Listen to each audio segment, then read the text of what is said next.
দেশের ঐতিহ্যবাহী jewellery brand আমিন জুয়েলার্সের brand ambassador হলেন খ্যাতিমান অভিনেত্রী, স্টাইল আইকন এবং জাতীয় চলচ্চিত্র পুরস্কারপ্রাপ্ত তারকা জয়া আহসান। এ উপলক্ষে বসুন্ধরা সিটি শপিং মলের লেভেল ৭ ব্লক বিতে আমিন জুয়েলার্সের ফ্ল্যাগশিপ স্টোর পরিদর্শন করেন এই তারকা। এই বিশেষ আয়োজনে আমিন জুয়েলার্সের সঙ্গে নতুন পথ চলার অনুভূতি এবং ভবিষ্যৎ পরিকল্পনা নিয়ে কথা বলেন তিনি।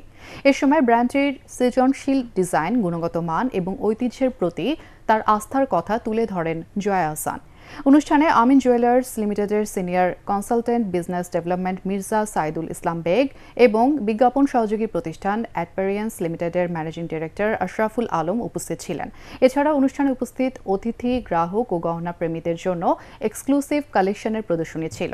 প্রায় ৫৯ বছর ধরে দেশের জুয়েলারি ইন্ডাস্ট্রিতে সময়োপযোগী নকশা ও উৎকৃষ্ট মানের গহনার জন্য আস্থার প্রতীক হিসেবে সুপরিচিত আমিন জুয়েলার্স।